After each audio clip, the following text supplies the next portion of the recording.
సభకు నమస్కారం.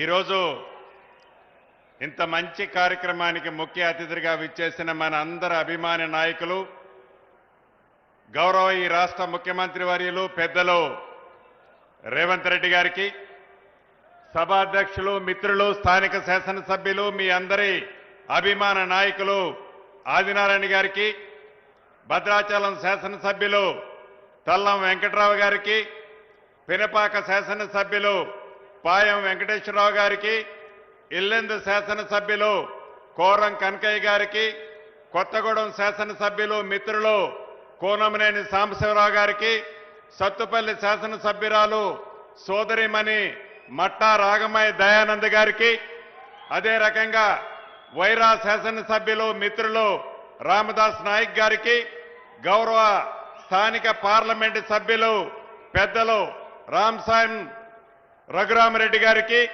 అదే రకంగా మహబాద్ పార్లమెంటు సభ్యులు పెద్దలు మిత్రులు మాజీ మంత్రివర్యులు బలరాం నాయక్ గారికి, వేదిక మీద ఉన్న వివిధ కార్పొరేషన్ నాయకులు, ముఖ్య నాయకులు, గౌరవ హౌసింగ్ బోర్డు సెక్రటరీ గారు గౌతమ్ గారికి, గౌరవ జిల్లా కలెక్టర్ గారికి, గౌరవ ఐజీ గారు, ఎస్పీ గారు, వివిధ హోదాల్లో ఉన్న అధికారులకి, అదే రకంగా ముఖ్య నాయకులకి, ఈ కార్యక్రమానికి హాజరైన నా కుటుంబ సభ్యులు, మిత్రులు అందరికీ, ప్రింట్ అండ్ మీడియా మిత్రులకు కూడా శిరస వంచి పేరు పేరిన హృదయపూర్వక నమస్కారాలు, వందనాలు. చాలా సంతోషం. ఈనాడు ఏదో 4 ఇటుకలు పెట్టి ఆ ఇటుకల మీద స్లాబ్ వేసి ఇది ఇల్లు అని చెప్పిన దానికంటే కూడా పేదవాడి ఆత్మ గౌరవం, పేదవాడికి భరోసా, పేదవాడికి భద్రత ఇవ్వాలి అని ఎన్నికలకు ముందు మన నాయకులు రాహుల్ గాంధీ గారు ఏదైతే చెప్పారో, ఎన్నికల టైంలో ఆనాటి పిసిసి అధ్యక్షులు, ఈనాటి ముఖ్యమంత్రి గౌరవ రేవంత్ రెడ్డి గారు చెప్పారు, మేమందరము చెప్పామో, గడిచిన 10 సంవత్సరాల ఆనాటి పరిపాలనలో పేదవాడిని ఆ ప్రభుత్వం చీడ పురుగులా చూసింది. ఈ పేదోడు ప్రభుత్వం వచ్చిన తర్వాత పేదవాడి ఆత్మ గౌరవాన్ని కాపాడే దాంట్లో ఒక్క ఇందిరమ్మ ఇళ్లే కాదు, అనేక సంక్షేమ కార్యక్రమాలని రాష్ట్ర ఆర్థిక పరిస్థితి బాగలేకపోయినా పేదవాడికి ఏదైనా మంచి చేస్తే ఆ మంచి చేయటం వల్ల నాకేమి వస్తుంది, కమిషన్ రాదు కదా అని ఆనాటి ప్రభుత్వం అనుకుంటే, ఈ ప్రభుత్వం గౌరవ ముఖ్యమంత్రి రేవంత్ రెడ్డి గారి నాయకత్వంలోని మన ప్రభుత్వం పేదవాడే మనకు దేవుడితో సమానం, పేదవాడి ఆత్మ గౌరవాన్ని కాపాడటమే మన ప్రభుత్వం యొక్క లక్ష్యమని అన్ని కార్యక్రమాలని ఆర్థిక పరిస్థితులు సహకరించకపోయినా తల తాకట్టు పెట్టైనా అన్న మాట ప్రకారం ఒక్కొక్క కార్యక్రమాన్ని చేస్తూ, ఇక ఇందిరమ్మ ఇళ్ల విషయానికి వస్తే ఆనాటి 10 సంవత్సరాలలో ఆనాటి దొరవారు పేదవాడికి ఇళ్లు కట్టించాలని ఇంగిత జ్ఞానం కూడా లేకపోవటం దురదృష్టకరం. అటువంటిది మన పేదోడి ప్రభుత్వం మీ అందరి దీవెనలతో వచ్చిన తర్వాత అన్న మాట ప్రకారం మొదటి సంవత్సరమే 4.5 లక్షల ఇళ్లు ప్రతి నియోజకవర్గానికి 3,500 ఇళ్లు తగ్గకుండా ఇస్తూ గిరిజన నియోజకవర్గాలలో అత్యధికంగా ఇయ్యాలి అని గౌరవ ముఖ్యమంత్రి గారి సూచనల మేరకు ఈ నియోజకవర్గానికి 1000 ఇళ్లు, ఐటీడీఏ పరిధిలో సుమారు 25,000 ఇళ్లు అదనంగా ఇవ్వటం జరిగింది. రాష్ట్ర వ్యాప్తంగా ఎవరైతే చెంచులు ఉపకులాలు ఉన్నాయో 13,000 కుటుంబాలుంటే ఆ 13,000 కుటుంబానికి కూడా ఇందిరమ్మ ఇళ్లు ఇవ్వటం జరిగింది. అంటే సుమారు ఈ మొదటి విడతలోనే 22,500 కోట్లు ఇది ఎక్కడ తీసుకొస్తారు అని అనేక మంది గౌరవ ముఖ్యమంత్రి గారిని, ఆ శాఖ మంత్రిగా నన్ను అనేక పర్యాయాలు అడిగారు. ఆనాడు 10 సంవత్సరాలు పరిపాలించిన పెద్దలు కూడా అనేక వేదికల మీద వీళ్ళు డబ్బులు ఇచ్చే కావు, మాయమాటలు చెప్తారు, ఇళ్ళు ఇస్తామని చెప్పి మీకు డబ్బు ఇవ్వరు అని పొంకనాలు పొంకారు ఆ 10 సంవత్సరాలు పరిపాలించిన ప్రబుద్ధులు. అయినా కూడా మనం మాటలతో కాకుండా చేతలతో పేదవాడి ఆత్మ గౌరవాన్ని కాపాడాలని గౌరవ ముఖ్యమంత్రి గారి సూచనల మేరకు ప్రతి సోమవారం నాడు ఏ లెవెల్లో కడితే ఆ లెవెల్లో ఇందిరమ్మ ఇళ్ళకి టింగ్ టింగ్ టింగ్ అంటూ హైదరాబాద్ లో ముఖ్యమంత్రి గారి ఆఫీసులో బటన్ నొక్కితే మీ ఖాతాల్లోకి డబ్బులు జమ అవుతున్నాయి. అది ఇందిరమ్మ ప్రభుత్వం అంటే. 10 సంవత్సరాల కంటే ముందు మన ప్రభుత్వం ఉన్నప్పుడు ఆనాడు 10 సంవత్సరాలలో 23 లక్షల ఇళ్లు కట్టించిన చరిత్ర ఆనాటి మన ఇందిరమ్మ ప్రభుత్వాన్ని. ఇప్పుడు కూడా మళ్ళీ చెప్తున్నాం, ఇది ఒకసారి 4.5 లక్షలు ఇచ్చాం, ఇక కార్యక్రమం అయిపోయింది, మా దగ్గర డబ్బులు లేవు అని ఈ ప్రభుత్వం అనదు. పేదవాళ్ళు ఎవరైతే ఉన్నారో మొదట విడత ఇచ్చాం, ఇంకా గ్రామాల్లో అర్హులైన వాళ్ళు చాలా మంది ఉన్నారు. అర్హులైన ప్రతి పేదవాడికి తల తాకట్టు పెట్టైనా విడతల వారీగా ప్రతి పేదవాడి ఆత్మ గౌరవాన్ని కాపాడే విధంగా గౌరవ ముఖ్యమంత్రి రేవంత్ రెడ్డి గారి నాయకత్వంలోని మన ఇందిరమ్మ ప్రభుత్వం ప్రతి పేదవాడికి ఇందిరమ్మ ఇళ్లు ఇచ్చి తీరతామని కూడా ఈ వేదిక ద్వారా తెలియజేస్తున్నాను. అంతేకాదు, ఆనాటి ప్రభుత్వం ఇళ్ళు ఇచ్చినప్పుడు నువ్వు పింక్ కలర్ చొక్కా తొడుక్కున్నావా, మా పార్టీకి ఓటేస్తావా అని అడిగారు. కానీ ఈనాడు మన ప్రభుత్వం నీది ఏ పార్టీ అని అడగల, నీది ఏ కులమని అడగల, నీది ఏ మతమని అడగల. చివరికి నీకిల్లిస్తే మా ఇందిరమ్మ పార్టీకి ఓటేస్తావా అని కూడా అడగం. అది మనసుల్లో ఉంటది. పేదవాడైన ప్రతి వాడికి, అర్హులైన వాళ్ళకి విడతల వారీగా ఇందిరమ్మ ఇళ్ళు ఇచ్చే బాధ్యత మన ప్రభుత్వాన్ని.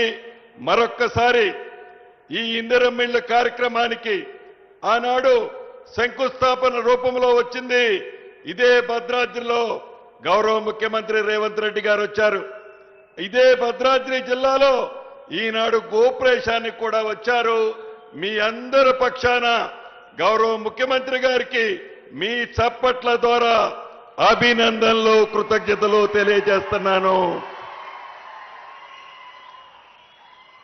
ఇక సంక్షేమ కార్యక్రమాలకు వస్తే ఇది గిరిజన ప్రాంతం. ఒక గిరిజన ప్రాంతమే కాదు, ఆడబిడ్డల్ని 1 కోటి మందిని కోటీశ్వరులు చేయాలని ఆనాడు డ్వాక్రా గ్రూపులకి 0 వడ్డీతో ఆ ప్రభుత్వం రుణాలే ఇవ్వల. మన ప్రభుత్వం వచ్చిన తర్వాత మొదటి సంవత్సరం 24,000 కోట్లు ఇచ్చాం. ఈ సంవత్సరం కూడా 22-23 కోట్లు ఇవ్వటానికి యంత్రాంగం సిద్ధంగా ఉంది. అంతేకాదు, ఆడబిడ్డలకి ఇందాక సాంబశివరావు గారు చెప్పినట్లు 200 యూనిట్లు ఉచిత కరెంటు ఇస్తున్నాం. 500 రూపాయలకే గ్యాస్ ముద్దిస్తున్నాం. మొన్న ఉగాది నుంచి సన్న బియ్యం, పెద్దోళ్లు తినే సన్న బియ్యం నా పేద కుటుంబం తినాలని గౌరవ ముఖ్యమంత్రి రేవంత్ రెడ్డి గారి సూచనలతో సన్న బియ్యం ఇచ్చే కార్యక్రమానికి శ్రీకారం చుట్టాం. అంతేకాదు, 10 సంవత్సరాలలో రేషన్ కార్డు ఇవ్వాలనే జ్ఞానం కూడా ఆనాటి ప్రబుద్ధులకి రాకపోతే రాష్ట్ర వ్యాప్తంగా 7 లక్షలు కొత్త కార్డులు ఇచ్చాం. పాత కార్డులలో 17 లక్షల మందికి పాత కార్డులలో పేర్లు ఎక్కించాం. రైతన్నని రాజు చేసే దాంట్లో సన్న వడ్లకి మద్దతు ధరతో పాటు ఒక విడత 500 రూపాయల క్వింటాలకి బోనస్ ఇచ్చాం. రెండో విడత కూడా రాబోయే కొద్ది రోజుల్లో గౌరవ ముఖ్యమంత్రి గారు మీ రైతన్నలందరికీ బోనస్ కూడా ఇవ్వబోతుంది మన ప్రభుత్వం. అంతేకాదు ప్రభుత్వం వచ్చిన మొదటిలోనే 9 నెలల్లో 21,000 కోట్లు 65 లక్షల మంది రైతన్నలకి 2 లక్షల రూపాయల వరకు రుణమాఫీ చేశాం.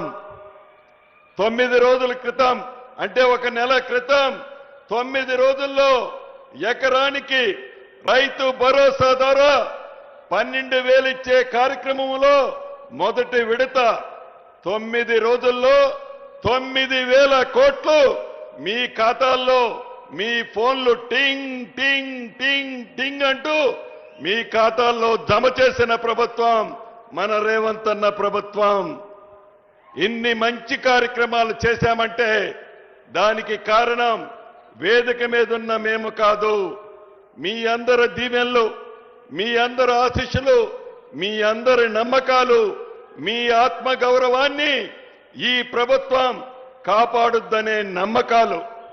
ఈ నమ్మకాన్ని గౌరవ ముఖ్యమంత్రి రేవంత్ రెడ్డి గారి ప్రభుత్వం ఈ రోజే కాదు రాబోయే 3 సంవత్సరాల తర్వాత కూడా ఎప్పుడైనా ఇటువంటి మీటింగ్ పెట్టుకుంటే మీరు తలెత్తుకొని సమాధానం చెప్పే విధంగా మన ప్రభుత్వం పని చేస్తదని కూడా ఈ వేదిక మీద నుంచి మీ అందరికీ తెలుపుతూ చివరగా ఒక్క విషయం చెప్పి ముగిస్తాను.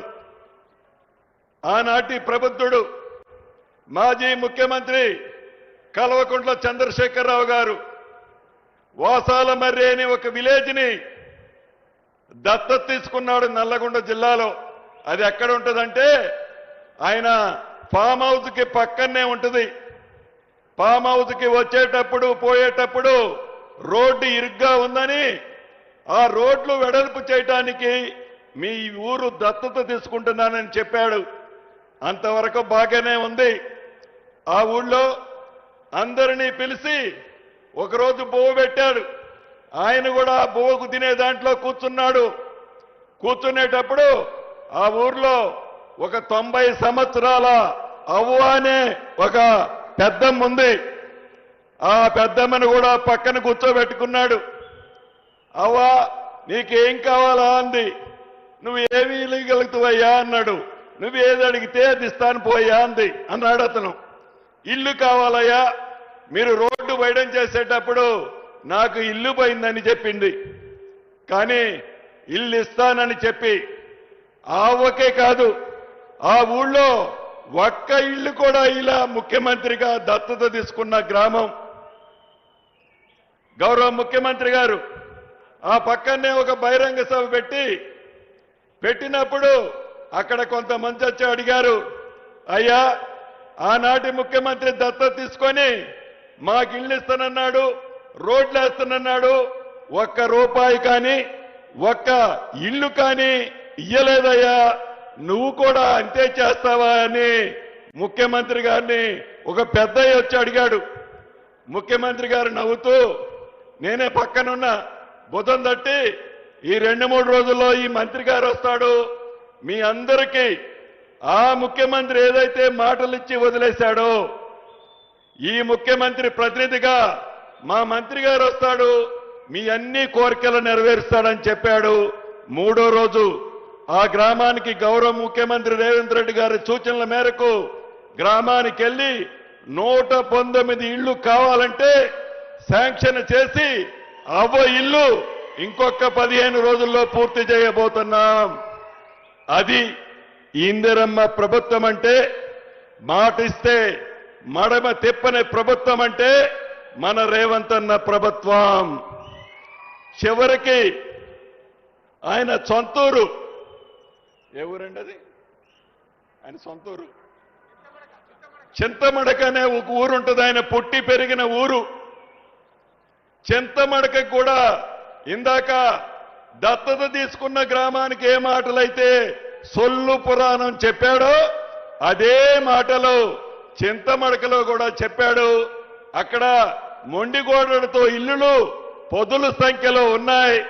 ఈ ప్రభుత్వం బేసిజాలకి పోకుండా, పట్టుదలకి పోకుండా, పేదవాడు సౌలభ్యం కోసం, పేదవాడికి మంచి జరిగితే ఏది చేస్తే మంచి జరుగుద్దో అది చేయటానికి ఈ ప్రభుత్వం గౌరవ ముఖ్యమంత్రి రేవంత్ రెడ్డి గారి సూచనలతో తూచా తప్పకుండా మాటలు తక్కువ చెప్పి చేతలు ఎక్కువ చేసే ప్రభుత్వం, మీరెన్నుకున్న ప్రభుత్వం, మీ దీవెనలతో ఉన్న ప్రభుత్వం, మీ ఇందిరమ్మ ప్రభుత్వం అని మీ అందరికీ మనస్ఫూర్తిగా తెలియచేసుకుంటూ, ఇంత పెద్ద ఎత్తున జోరున వర్షం పడుతున్నా ఇక్కడికి విచ్చేసిన వేలాది మంది నా కుటుంబ సభ్యులందరికీ మరొక్కసారి చేతులు జోడించి